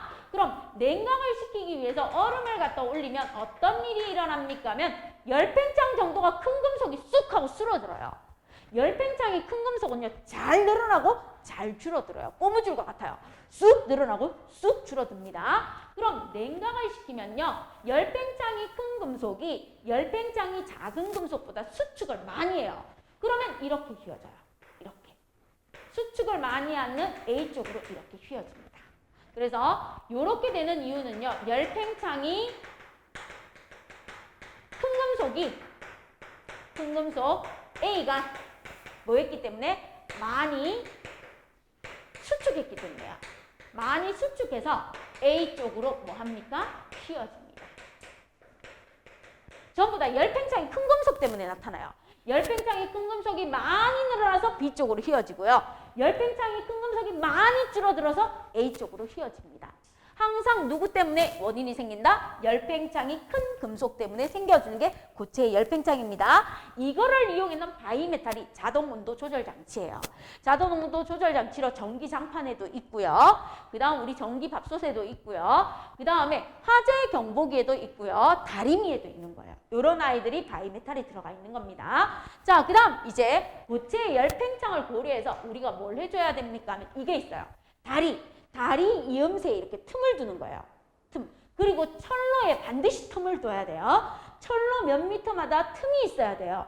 그 틈이 있어야지만 여름철에 이 철이 늘어나서 그 틈만큼 늘어났다가 수축하는 거예요.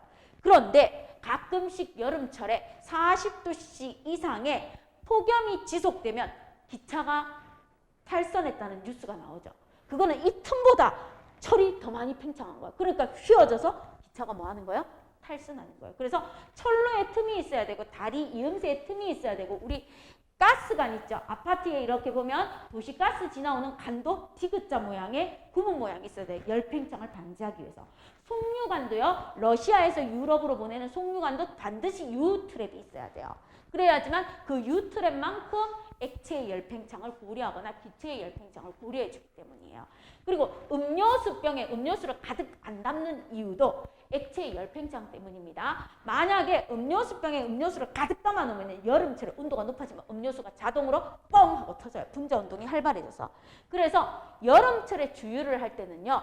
석유를 주유소에 가서 주유할 때는 밤이나 새벽에 가는 게 좋아요. 왜요? 낮에는 석유 분자 사이 분자 운동이 활발해져서 부피가 팽창했어요. 똑같은 돈인데 낮에 가서 넣으면 더 적게 들어가요. 그리고 밤이나 새벽에 가면 온도가 낮아졌으니까 부피가 줄어들어서 더 많이 들어갑니다. 알겠죠? 그래서 좀 똑똑하신 부모님들은 새벽에 주유하러 가요. 새벽에 주유하고 세차하시고 오시는 거예요. 먼 길 떠날 때.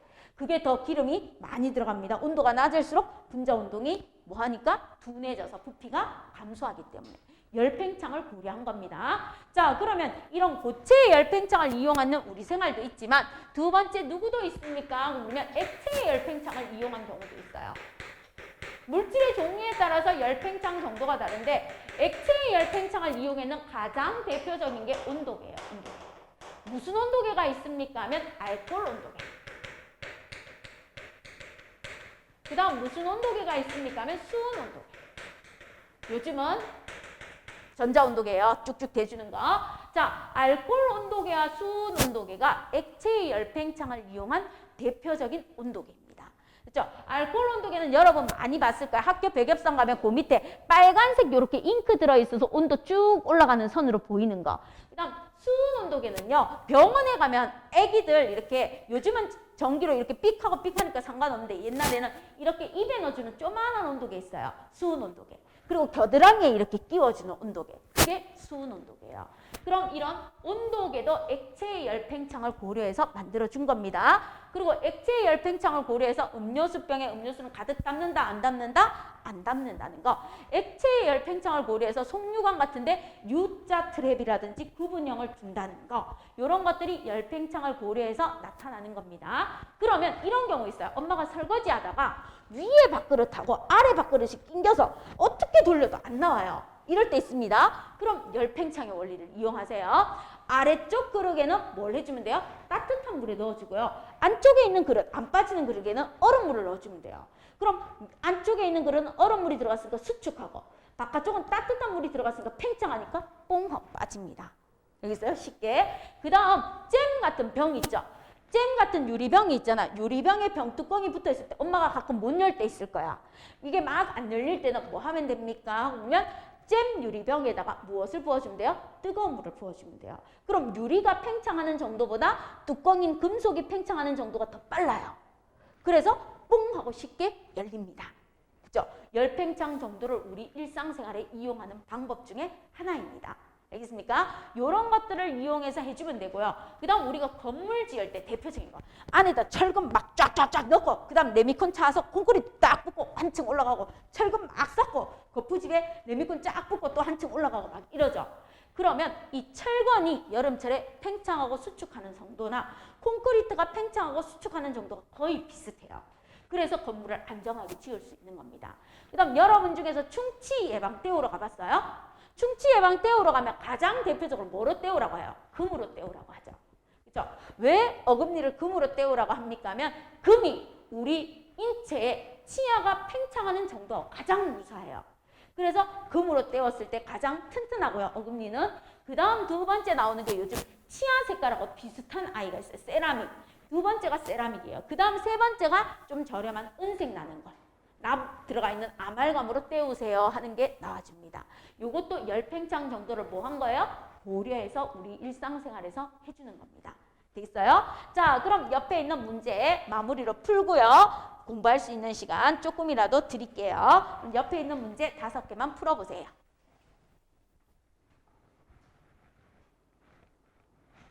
그럼 마무리 들어갈게요. 어떤 물질을 가열하면 열에 의해 물질의 길이 또는 부피가 증가하는 현상을 열팽창이라고 해주시면 돼요. 자, 그럼 물질의 종류에 따라서 열팽창하는 정도가 다르고요. 그 다음 물질의 상태에 따라서 고체보다 액체가 열팽창 정도가 더 큽니다. 그래서 1번은 열팽창이고요. 2번, 열팽창은 물체의 열이 가해지면 물체를 구성하는 입자의 운동이 활발해집니다. 입자의 운동이 활발해져서 입자 사이 거리가 멀어지기 때문에 열팽창이 일어나는 거고요. 열팽창 정도가 다른 두 금속을 붙여서 만든 장치를 바이메탈이라고 해주시면 돼요.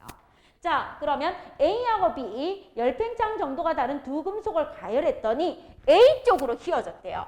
A 쪽으로 휘어졌다는 건 열팽창이 누가 더 크다? B가 더 큽니다. 이 뜻입니다. 자, 그러면 바이메탈을 냉각시키면 열팽창 정도가 큰 B가 수축을 해서 B 쪽으로 휘어지겠죠. 그래서 둘 다 BD예요.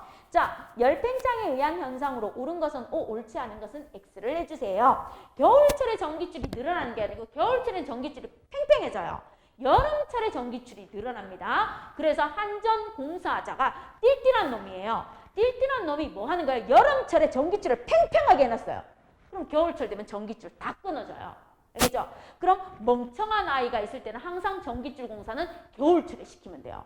겨울철에 팽팽하게 해놓으면 여름철에 늘어났다가 다시 겨울철에 수축하는 거예요. 알겠죠? 자, 그 다음 다리의 이음새 부분에 틈을 만드는 거 맞고요. 주유할 때는 밤보다 낮에 하는 게 좋다. 낮보다 밤이 더 좋다 했어요. 그 다음 유리병을 금속 뚜껑으로 만들었을 때 잘 열리지 않을 때 뚜껑 부분에 뜨거운 물을 부어주면 뚜껑이 쉽게 열릴 수 있는 게 열팽창 맞죠? 그래서 XO, XO예요. 그럼 이런 얘기도 있어요. 프랑스 파리에 있는 에펠탑은 여름철에 에펠탑의 높이가 겨울철보다 10cm 정도 높대요. 왜요? 여름철에 태양 에너지가 엄청나게 많이 나오니까 에펠탑이 열팽창해서 10cm 정도 높아지는 거예요. 그리고 겨울철이 되면 분자 운동이 둔해지니까 수축해서 10cm 정도 작아진다는 얘기도 있습니다. 됐습니까? 자, 오늘 요까지 하면은 숙제가 앞쪽하고 뒤쪽하고 해서 요 책에 어디까지입니까? 하면 숙제가 제법 많아요. 357쪽까지입니다. 357쪽까지고요. 그 다음 우리 중2 과정이 끝났는데요. 다음 과정이 뭔가 하면 중3 과정이에요. 중3 과정이 중3에 있는 물리화학은 너무 쉬워갖고 얘를 한번 하고 나서 그 다음 뭐로 넘어갑니까 하면 하이탑으로 넘어가서 중2 과정 심화 다져주고 중3 과정 심화 다져줄 겁니다.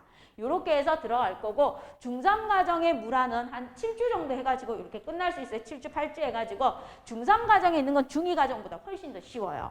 그렇게 해서 중2 환자, 중3 환자로 기본 개념하고 그 다음 중2 하이탑으로 심화할 것이고 중3 하이탑으로 심화하고 나면 고등과정 선행으로 넘어갈 겁니다. 이렇게 해서 이루어질 겁니다. 자, 그러면 클리닉실로 갑시다. 오늘 수업은 여기까지입니다.